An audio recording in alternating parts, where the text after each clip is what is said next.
يا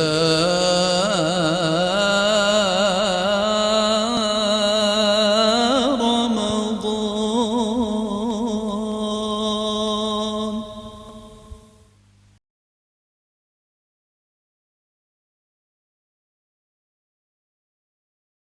أعوذ بالله من الشيطان الرجيم. بسم الله الرحمن الرحيم. الحمد لله والصلاة والسلام على رسول الله.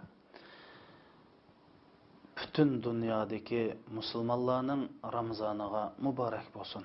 Assalamu alaikum hürmetli qarindaşlar. Ramazan özünün ulug'luğu bilen özgürüş eydir. Çünkü bu Ramazanda bütün kainatı özgürüş buludu. Cennetlerinin işigi içilidu, dozaklarının işigi takılıdu, şeytanlarının serkeşlerinin putkolları koyzu kişiler bilen bağlanıdı. Bütün cihan tentenigi toludu. Müslüman mı bu ayda özgürdü? Özünün yemek, içmegini özgürtüdü. Uykusunu özgürtüdü. Yürüp turuşunu özgürtüdü. Qilmishlarini o'zgartirdi. G'aybat shikoyatdan, axloqsizliklardan, yomon gap, yomon so'zlardan, qalaymaqan vaqirab chaqirashdan, boshqalar bilan jidallashdan yiroq bo'ladi. Musulmon bu Ramazonda bir ijobiy ishlarni qilishga oldiraydi. Qur'on o'qishdak, kechilar qo'p namoz o'qishdak, axloqini go'zallashtirishdak, o'zini isloh qilishdak, tamoq chekish, satgap qilish qatorliq yomon illatlardan o'zini isloh qilishdak mushundoq o'zgarish qarab mangadi.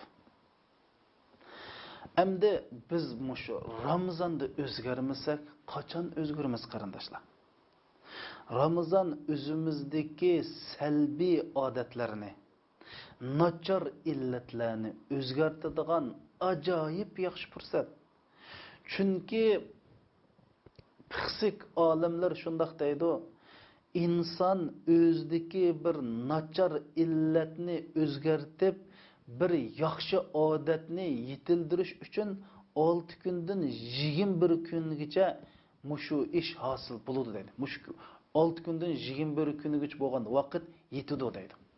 Endi biz mush 30 kun ichida o'zimizdagi nachar illatlarni o'zgartib, yaxshi odatlarni yetildirishga nihoyat yetarli vaqt degan bo'ldi. Endi mushu nachar illatlarni o'zgartadigan, o'zimizni isloh qiladigan ishlarni qatoridan mush qalbimizni o'zgartish, qalbimizni isloh qilish qarindoshlar. Bizning qalbimiz nimba? Qalbimizning cho'nqur yerlari nimba qarindoshlar? Qalb insondagi reis a'zo. Qalb insonning a'zolarining podshosi. Bu qalb nima bo'lsa, boshqa a'zolar shu bo'ladi. Rasul akram sallallohu alayhi va sallam shunday deydi: İnne fil cesedi mudghatan iza salaha salahal cesedu kulluh ve iza fesede fesedel cesedu kulluh ala ve hiyel kalb. İnsanın vücudunda bir çeşlem göç var. O göç sağlam bolsa bütün beden sağlam buludu. O göç buzuk bolsa bütün beden, bütün azalı buzuk buludu. O göç bolsa qalbdir degan qarindoshlar. Endi qalb sog'lom bo'lsa, demak boshqa a'zolarimiz, qo'l, ko'z, quloq, og'iz hammasi sog'lom bo'ldi degan gap. Anandan keyin bu a'zolardan kelib chiqqan ish-harakatlarimiz sog'lom bo'ldi degan gap. G'oyimiz, nishonimiz sog'lom bo'ldi degan gap. Uning aksi bo'lganda-chu, a'zolarimiz kasal bo'ladi, sog'lom bo'lmaydi. Ish harakatimiz sog'lom bo'lmaydi, g'oya, nishonlarimiz, niyatlarimiz sog'lom bo'lmaydi degan gap qarindoshlar. Sog'lom bo'lmasa nima bo'ladi? Allah subhanahu va taolo Qur'oni Karimda يَوْمَ لَا يَنْفَعُ مَالٌ وَلَا بَنُونَ إِلَّا مَنْ أَتَى اللّٰهَ بِقَلْبٍ سَلِيمٍ. Kıyamet günsi şundaq bir gün ki o günde ya pulun ya milin kalbin sağlam bulmasa qatti esqatmaydı dedi. Hey biz vay nurgun pullarını yaxşı yolga işlatdik. Vay ondaq bal terbiyeledik, mandaq evlatlarını yetiştirdik degen bilen kalbimiz sağlam bulmasa şu xejligen pullarımız, şu yetiştirgen evlatlarımız bizge o kıyamet günde esqatmaydı qarindaşlar. Nima uchun? Qalbimiz sağlam bo'lmaganlikdan. Undaq bo'lgan ekan, sağlam qalb qandaq qalb? Sağlam qalb deganimiz Allah'a şerik keltirishdan sağlam bo'lgan. Allah'ның qilgan va'dalari, jannatning haqligi, do'zaxning haqligi, qabrda tirilishning haqligi, qiyomat kunda noma amaldan hisob berdiganligimizning haqligi, jannatning haqligi, mush hamma haqiqatda shak bo'lmaslik sog'lom qalbni ko'rsatadi. Sog'lom qalb deganimiz musulmonlarga 3 adovatdan xoli qalbni ko'rsatadi. Sağlam qalb deganimiz musulmonlarga dushmanlik qilish, soxtipazlik qilish, hiyli mehri ishiltishdan sağlam bo'lgan qalbni ko'rsatadi.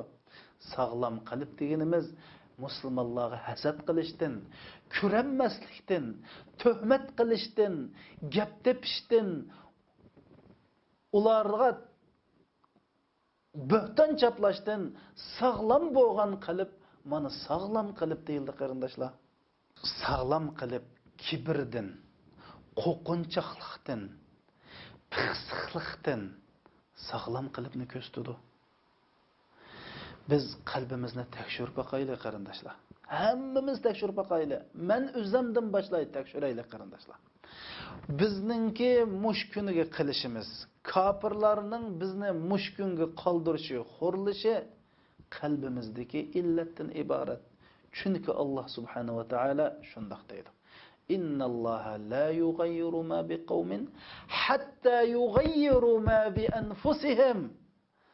Allah bir ümmetinin üstüge balayı afet bergen bolsa, şu milletinin qilmish sebeplik milletinin beşiği bir balayı afetini bergen bolsa, o ümmet özlerinin nefsillerini, kalplerini, işki dünyasını ıslah qilmay turib Allah balayı afetini kötüretmeydi dedi.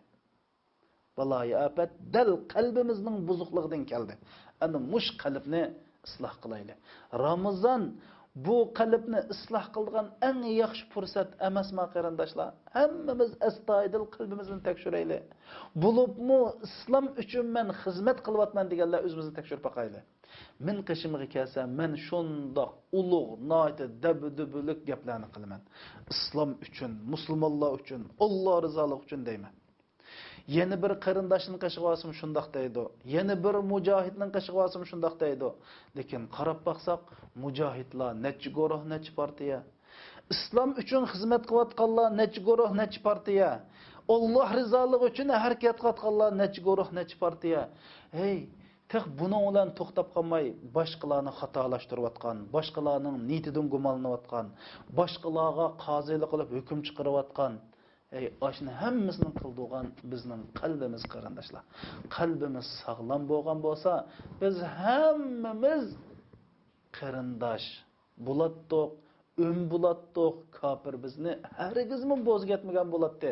Balki Alloh subhanahu va taolaning g'albisi, nusrati bizga kelgan bo'ladi. Undaq bo'lgan ekan, hammamiz qalbimizni isloh qilaylik. Agar isloh qilmasak, men siz hammamiz o'zimizning qalbini ayrim isloh qilmasak, mushu ummatning, musulmon ummatining, bo'libmi Uyg'ur musulmonlarining mushkuni qilishga biz bir sababchi bo'lgan bo'lamiz. Nima uchun?